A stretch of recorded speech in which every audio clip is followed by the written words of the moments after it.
Welcome everybody to this meditation class. And as usual, this is the ongoing meditation class. Those who come to the introduction to meditation class, that class is being held in the room to my right. That's the introduction class.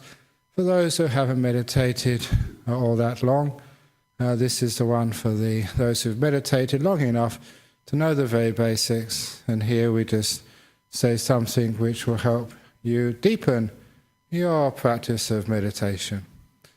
And I just returned from Melbourne teaching a couple of one-day retreats. There's one of the questions which are always asked there about the connection between meditation and one of the famous sutras in Buddhism, the Satipatthana Sutta.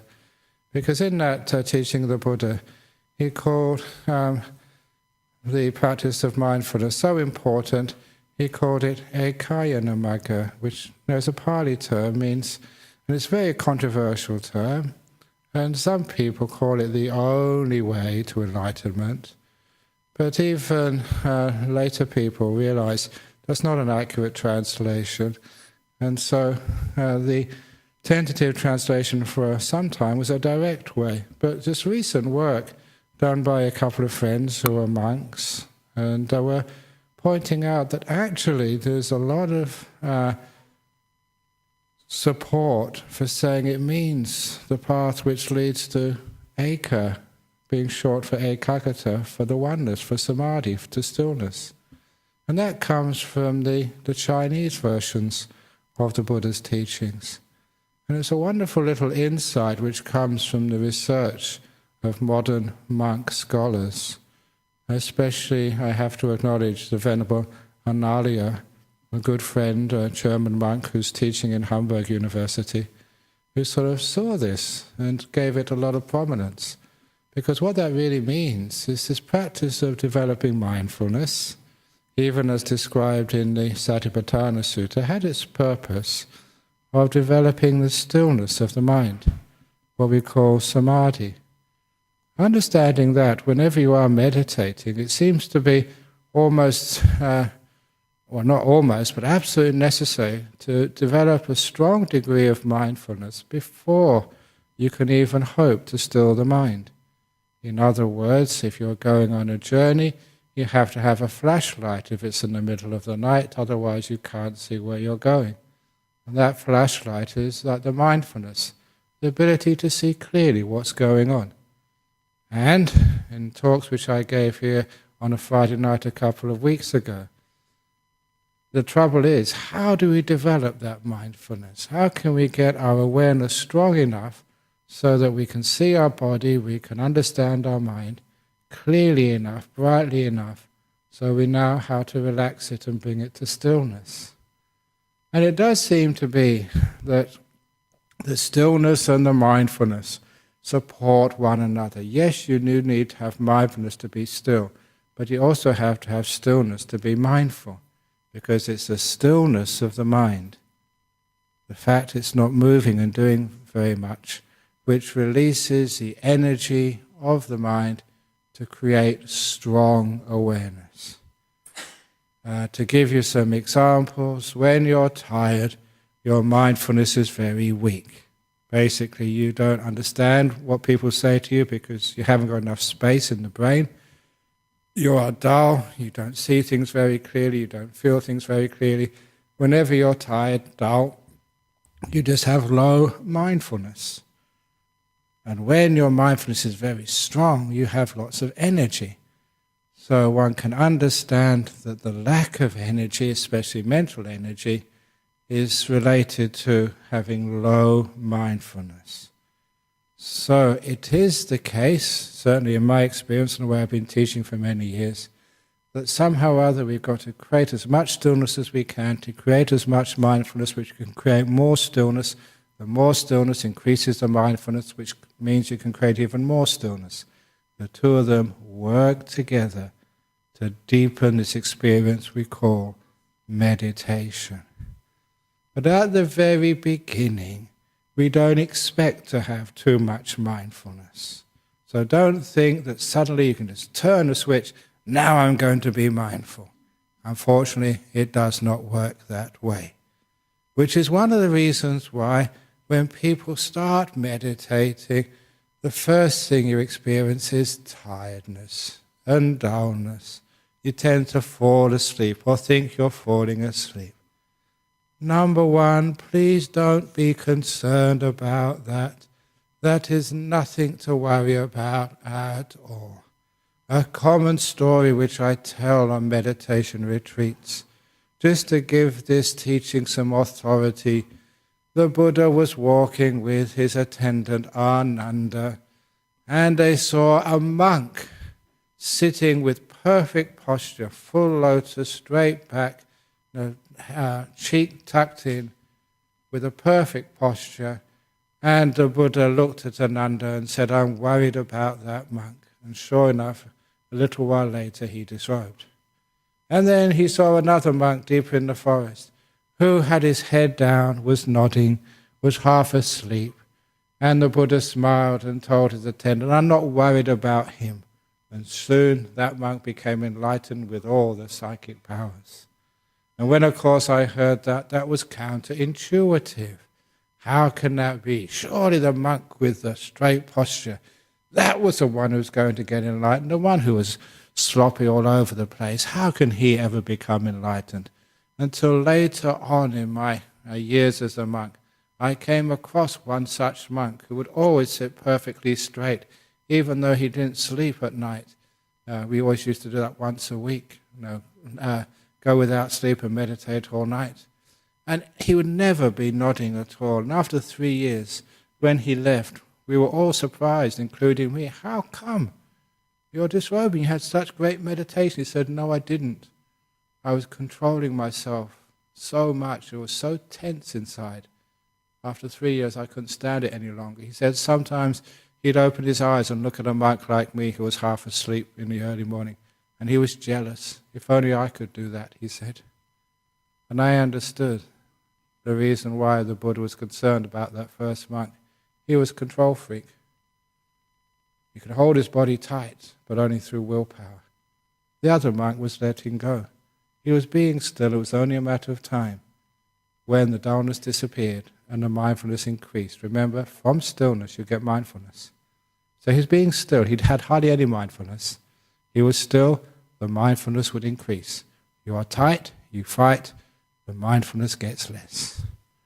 So this monk who was nodding, at least he was letting go. He wasn't controlling. He was becoming still. And it was only a matter of time before the tiredness vanished. And that has been my experience. For those of you who don't know, even last week I was in, where was I last week? Melbourne. Next week I'll be in Kuala Lumpur. I travel around the world. I teach a lot. I work very hard. Physically, I shouldn't be doing these things. I'm over 60 now. But nevertheless, you know how to get your energy back just by being still. Allow yourself to be sleepy. Just make peace with it. Don't control it. When you're aware of this and you're still with it, the sleepiness disappears little by little. You literally wake up. When you wake up, you have enough mindfulness. You can be even more still, so you don't allow thoughts of the past to come into, of the past and the future to come into your mind. It's easy to say, let go of the past and the future, but if you haven't got an alert guard on your mind, the past and the future can sneak in. Just like, you may have a guard on your house, but very smart burglars, they can find a way in, to bypass all your security and your locked doors or whatever, because they're sneaky. And this past and future is similarly sneaky. Sometimes can sneak in the back door, and before you know it, you're thinking of what you're going to do next this weekend, instead of being here right now and being in the moment. Or it's very easy. You're meditating in the present moment, and before you know it, you're thinking about what happened last week. Basically, you've lost it. How did that happen? It's because you weren't aware enough. The mindfulness wasn't strong enough. But once the mindfulness does get very strong, you can see exactly what's going on. And you can see just the reason why people don't stay in the present moment is because you don't like being in the present moment. You get bored with it, you don't give it enough interest, you don't give it enough curiosity, you don't give it enough value. That's all it really means. So after a while, the mindfulness sees all of this, it gets its own wisdom, and you can stay in the present moment. That means you're even more still. The mindfulness increases even more, so you can see this thing thinking what it is and why it is, and where all these thoughts come from. You know that I used to think like everybody else, and especially I was of the opinion that sometimes thoughts just come into the mind from nowhere. I was very, very still. This thought came, I don't know where it came from. That was because my mindfulness wasn't strong enough. When my mindfulness gets very, very strong, I see very clearly where that thought came from. I was bored. I went out to try and find a thought, and I brought it in. They don't come uninvited. If a thought comes in, you don't see yourself do this, you go and bring one in. That's the truth of it. So when the mindfulness is very, very strong, increases to the next level, you're very, very clear, you'll find that you don't need to bring in thoughts from outside. The thoughts just don't come in. They stop, and you get very beautiful, peaceful states of mind. You're getting even more still. Remember, in meditation, the thoughts are no more than ripples and waves on your mind. They've got no real meaning. They're not going to tell you the truth, no more than waves on the surface of a lake can perfectly reflect the moon and the stars above. If there's a wave there, the image is distorted. In meditation, that's what thinking does. It distorts the truth. It's not the real truth. It's just what you think it is. It's been bent, distorted. It's not clear. But when that lake is perfectly smooth, just like a sheet of glass, then it perfectly reflects the moon and the stars above, like a mirror. That's the mind which is still, without thoughts. So all the thoughts are agitations of the mirror, stopping you seeing the truth. So when you understand that through your mindfulness, it's very easy to value that silence. And when you're to that degree of stillness, that even thoughts don't come in your mindfulness gets even stronger. And as your mindfulness gets stronger and stronger, it allows you to be even more still. You don't even start to worry about all these things going on in your body. You can let the body totally vanish. And as the body vanishes, you become even more still. Less things disturbing you. No itches, no aches, even sounds vanish. And then when you go into the realm of the mind, you're incredibly still. That means the mindfulness can get even stronger. And as the mindfulness gets stronger, you can even see some of the smaller agitations of the mind. And what are the agitations of the mind? Again, wanting, controlling, expecting, sometimes being afraid when you go to places you've never been before. All those agitations of the mind. If you want to know what they're called in the sutras, they're called the upakilesa. These are really fine defilements, the fine wobbles of the mind before you get into incredibly, really powerful deep states of meditation. And those upakilesa, the word which the Buddha used for them, those are the very refined agitations, not of the body, but of your mind, which stops the stillness. And you can't even see those with an ordinary state of mind. The mindfulness is nowhere near bright enough to see it. No more can you see through the dirt on the carpet, unless the lights are very, very sharp and very bright. So as you get more still, the mindfulness increases. And it gets to very, very strong states, which is why I think what the bhikkhu, the monk Analaya said and discovered, from studying the ancient Chinese versions of the early Buddhist sutras, was very accurate. This mindfulness does lead to stillness. It's the path which leads to eka, oneness, the stillness of the mind. And also, stillness leads to mindfulness. The two work together, and you can't have one without the other. So practically speaking, if any of you are tired, please Just stay with the tiredness. Be still, and the tiredness disappears. And be encouraged, just like that monk who was sleeping when the Buddha saw him meditating. He soon became fully enlightened with all the psychic powers. So if you're sleepy today, who knows, that might happen to you. Fully enlightened with all of the powers. So give it a try. Who knows? So that's just a little introduction on mindfulness and stillness, how they all work together. But in the meantime, it's now time to start our meditation for 45 minutes. So again, I have to make the announcement in case anyone has just come in. Those of you who come for the introduction to meditation class, a series of 4 talks to get you started, that is in the room to my right. Now we're going to do the meditation for 40 or 45 minutes. If you haven't meditated that long before, it will be similar to what they do to prisoners in Guantanamo Bay. Prolonged stress positions. And that's torture, and we don't want to do that here. Otherwise, occupational health and safety will give us a black mark and probably send me to jail. So please, if you can't sort of sit comfortably, then try and arrange your posture so you can. Get a chair, lean on against the floor, against the wall or something, or just learn the basics first before you come into this class. Okay, so everyone wants to stay here, fine. So here we go, 40 minutes meditation. So please get yourself in your posture. If you want to stretch something or cough or scratch, please do it now.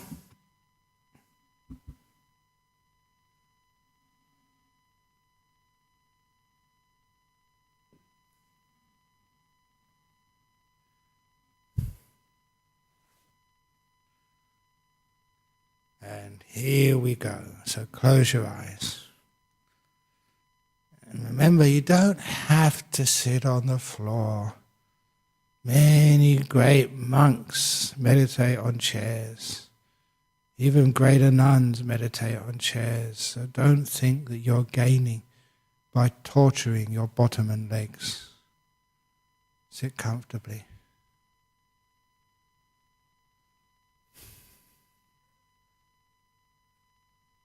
And with your eyes closed, you'll find that you can become more mindful of your physical body.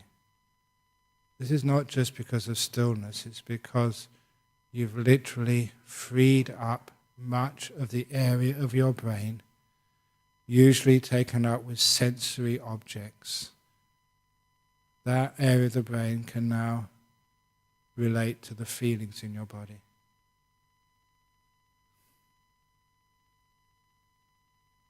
You become aware of bodily sensations. And it's not just being aware, it's reacting appropriately at the beginning. If you find there's an ache in the leg, then move it, adjust it. Don't open your eyes, but feel the best position you can put your legs in. You can notice the sensation of your bottom against a cushion or chair. Again, it's amazing how many people fidget their bottom because they didn't put their bottom in the best position. Just because it's called bottom doesn't mean you don't give it top priority.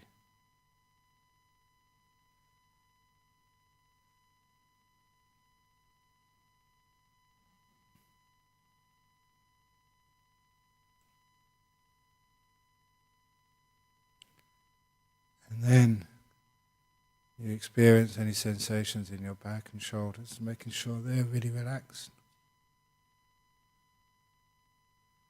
Wherever you put your hands is unimportant.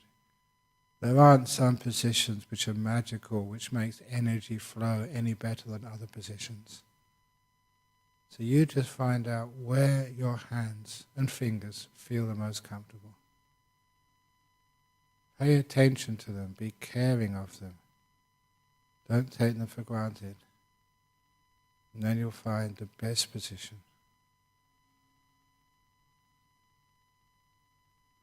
The same with your neck and head.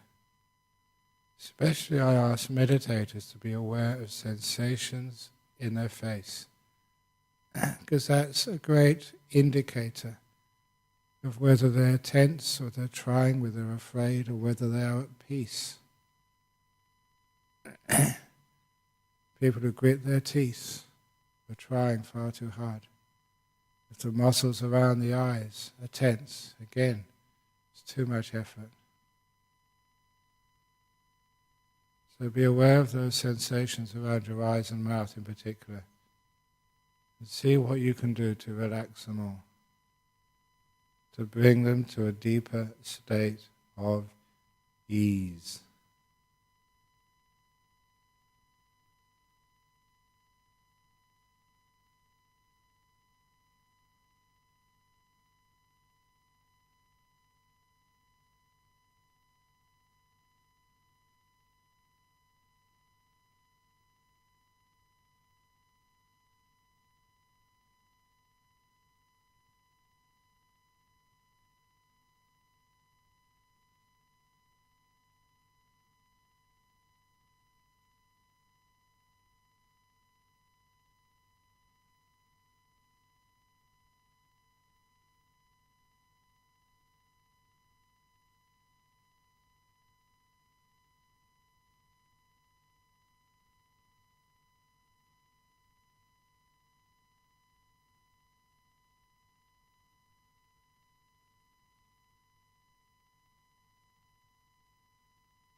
And when your body is as relaxed as you possibly can make it, and you let it go,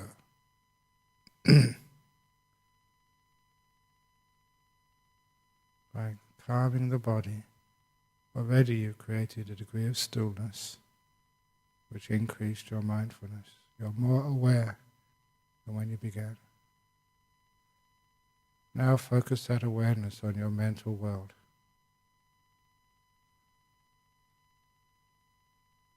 Sometimes the mental world is tired, it's dull, it's just been working too hard. So try and make peace with your mental world, with your condition. Don't fight anything. Fighting and violence have nothing to do with Buddhism. Be calm, be kind, be gentle.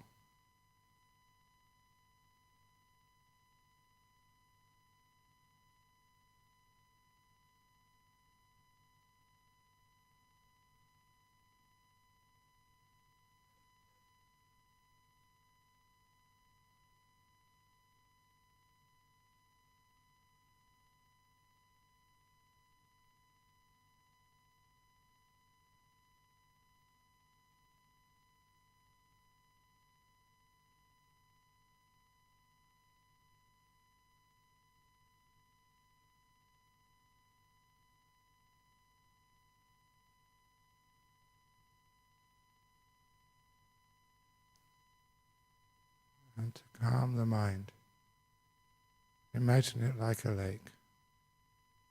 It has waves and disturbances. See what you have to do to let go of those disturbances, So your mind becomes more and more smooth. And don't be afraid of tiredness. Tiredness or dullness will go by itself. Your job is not to do battle, but to make peace.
So the mindfulness increases.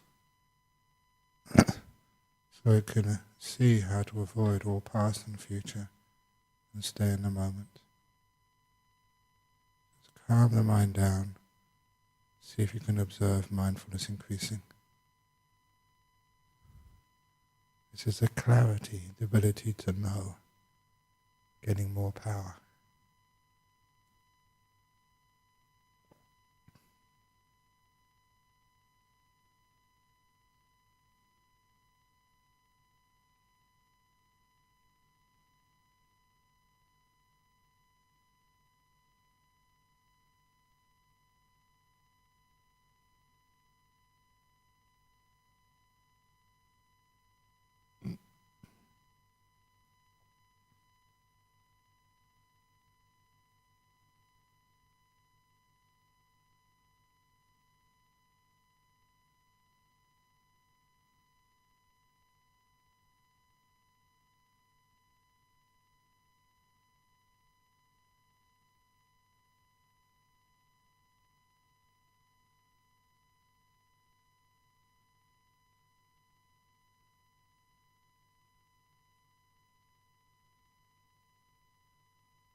being still enough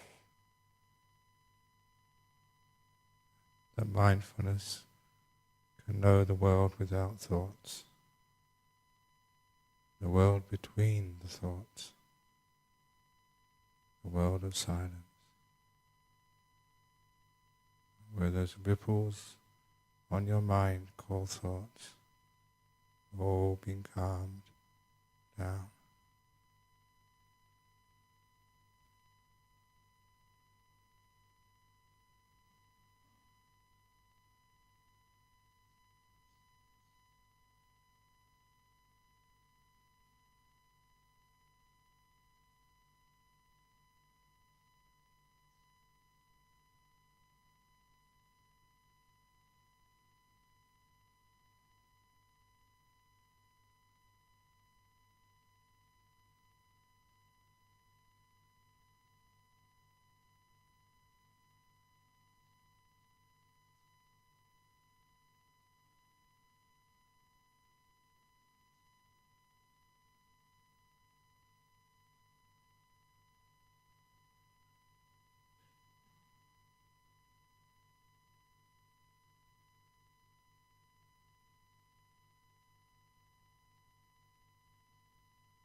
Getting very close to the end of the meditation.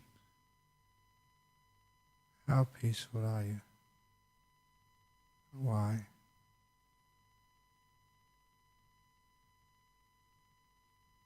Use the last few minutes to reflect on the change, the positive change to your mind and body, and reflect how it came about. So you learn from your own experience about meditation.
Now I'm going to ring the gong 3 times. Please listen to every sound of the gong. And when the last ringing vanishes, that's the signal to come out from your meditation.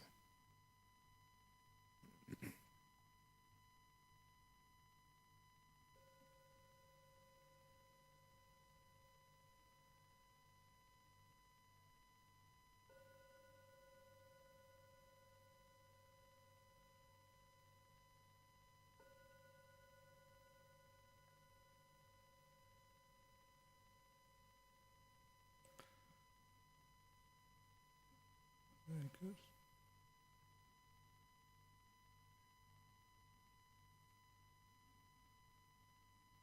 So I'm not sure if this was live streamed this time, so does it look like there's any questions from overseas? So, just to sum up, what we did today was to learn how by calming the mind, just focusing on how mindfulness leads to stillness, stillness supports mindfulness, and focusing the meditation on those and how those two work together.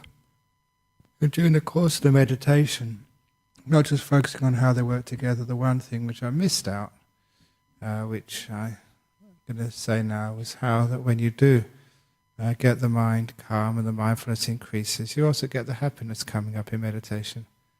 And so this beautiful sense of joy, this delight, which comes along when the mindfulness gets to a certain level of strength. That's a very pleasant thing to be able to arouse in one's meditation. Because when that delight comes up, you're just having a wonderful time. Not only does it give you a sense of fulfillment in your meditation, it's a very pleasant thing to do, but it also just shows you just what this meditation can do and how it can take you further. Because once the light starts to arise in the mind quite naturally becomes pretty sort of still and focused. It's focused because you're delighting in what you're doing. You love it, it's enjoyable. So once the mind starts to get joy in whatever it's watching, there's no need for any effort at all. You just can't take your mind away from what you're watching because it's so beautiful and wonderful. And that delight also stops many of the thoughts. You're just having too good a time to think. I've often recalled the times years ago when I used to listen to especially classical music and wondered why that was enjoyable. A lot of the times, when you listen to a long piece of classical music, there's no thoughts going on in your mind. You're so delightful with the music, so delighted with the music, the thoughts just can't come in. Often notice that delight in the meditation is what finally makes it very, very easy to let go of all of the thinking which goes in on the mind. You're just delightfully at peace. Effortless because you're enjoying yourself. And that's a lot of the time how it works. Delighting, which comes from the mindfulness getting quite strong. So anyway, as there are no questions from overseas, because no one's actually managed to get that going today, is there any questions from here about the meditation today? About the mindfulness and the stillness working together? A lot of time you are questioned out because people from overseas make all the questions. So any questions from over here? About your meditation? Hopefully, did it work okay today? Because I was always change it a little bit. Dania, thank you so much. Okay. How to let go of sound when that comes into the mind. Again, I love telling the story of a couple of people who come here most Friday nights. It's a couple. And they told me one day that they were watching a movie in their house. And once the movie finished, they got up, one to go to the toilet, the other one to make a cup of tea. And when they got up from the sofa, their house looked different. There were many things missing, even in the shelves right behind the sofa. And of course, you know what happened? A burglar had been in their house while they were watching the movie, and this cheeky burglar had stolen things from right behind them while they were watching the movie. And of course, the burglars aren't totally silent, but they were so absorbed in the movie, having such a wonderful time, that they couldn't hear those sounds. And that's one of the ways to overcome being disturbed by sounds. You're enjoying what you're doing so much, you just can't hear them. You may not have had the burglar experience, but I'm sure that you may have had that experience as a recipient, or the other person in this little simile, when maybe your partner is watching some sport on the TV, and the telephone rings. Actually, they just can't hear it. There's a great footy match on. Darling, the telephone's ringing. They just can't hear you because they're so focused on the football match. If only we could be that focused on our meditation, then the sounds would never, ever enter our consciousness. That's how to deal with sounds. But if you haven't got to that stage, you've got such a delightful mind that the sounds even can't enter you, at least you don't make more of a problem of sounds. There are two parts to sound. It's what you hear and the echo in your brain afterwards. Why was that person snoring? They shouldn't snore. We shouldn't allow people to snore. We should have like a snoring policeman in the Buddhist meditation. Someone who doesn't meditate but goes around. And if anyone starts snoring, they pick them out and throw them out of the room. We should have another policeman or guard who goes around the neighborhood and quietens all the dogs who bark. We should get rid of all the birds squeaking around. We should get rid of everybody else, anyone who talks. We get the person who goes around with masking tape to put it around people's mouths who start talking next door. Now, you see, there was just a small sound, and already you created all this noise between your ears about what you're going to do to these people who make all that sound. The sound finished a long time ago, but the echoes can go on all day. Now, once you understand the difference between the sound and the echo, you understand the sound is not really the problem. The dog barks and it's finished just like that. Someone snores and it's gone after a minute or so. Or somebody bangs the door. It's only a second of bang. But what happens in our brain afterwards, the echo. Why did they bang the door? Can't people be more sensitive? Don't they know we're meditating? And you can see that's many seconds of noise generated in your brain. That is the problem. So how to deal with sound is the sound comes and it's gone. And when the sound disappears, the echoes in your brain should also disappear. So once it's gone, you don't even remember it. Then you have a very, very peaceful mind. Trouble is, we always argue, we always linger, we try and solve the problems of the past. That is a problem. I don't know if you saw I get a newspaper, West Australian, every Saturday morning. And this morning is a classic Calvin and Hobbes cartoon.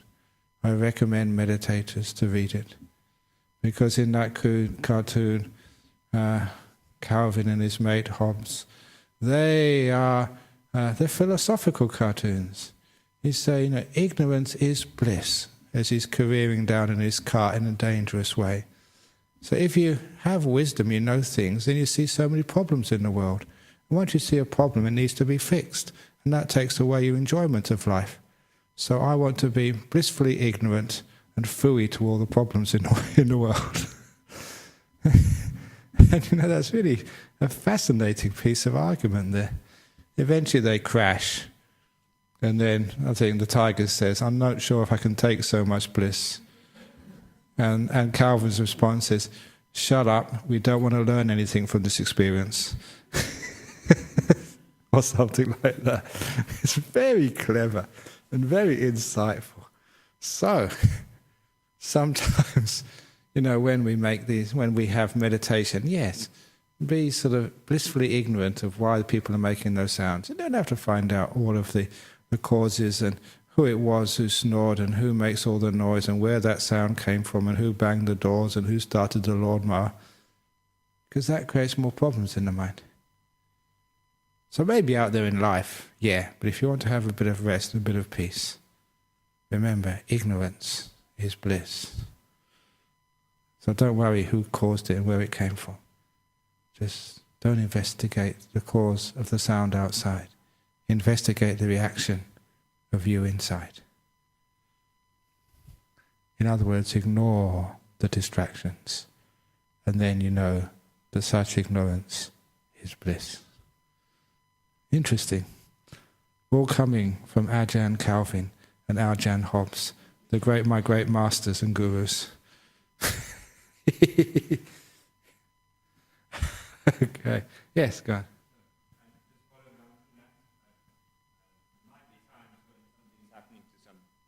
There might be times when there is something happening to somebody, like they're getting into difficulties, they make a noise, then maybe you do have to take action. Yeah, that did happen once here, but in all the years I've been here, I think that's only once has ever happened. There was somebody who wasn't taking their medication for, I think, blood pressure. And when you do meditation, your blood pressure goes down. And I think he had difficulty breathing, and he made an awful sound, so we called the ambulance. I think that's the only time we stopped someone early. We stopped the meditation early here. I think it was about 25 years now. Was in here, so it's only once that happens. Twice, there's another one. 2 years ago, yeah, when that happened. But that's really, really, really, really, really, really rare. And anyway, I think sometimes I wonder whether we should have stopped him because, now he has to suffer all the problems of old age. He could have died while he was meditating. Such a peaceful place. Wow, that'd be such a great reincarnation when you sort of meditate in that space. And we stopped him. Oh, I think we shouldn't have done that. Oh, come on, look on the bright side. No matter what happens. What about you? Do you want to spend all your life, in dementia when you're 96, 98, 99, 100? Of course not, no. So, so anyway, so next time you're very peaceful and meditating and you stop breathing, fine, it's a wonderful way to go. So please don't disturb anybody.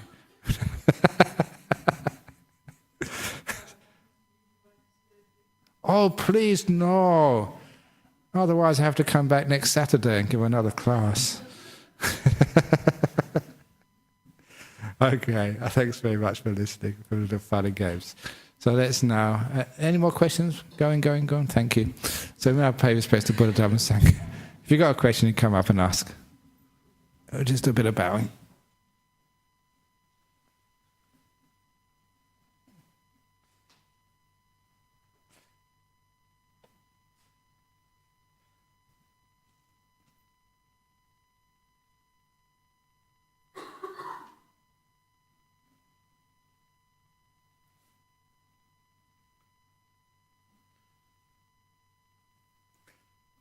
For those of you who don't know about the bowing, it's just a way of paying respects, but make it useful. So I've been teaching people a long time now. When you bow, first of all, you bow to virtue, because virtue, goodness is really important. The second time you bow to peace, because peace is very important in your life, both peace inside and peace in the community. And lastly, to compassion, to kindness, because kindness is also something very easy to worship. So when you bow 3 times, you can practice what I practice, bowing to virtue, peace and compassion. Makes it very easy to do, because that's what we respect and worship. And every time you do that, it means those qualities grow inside of you as you keep remembering their importance. Okay, please have a cup of tea now.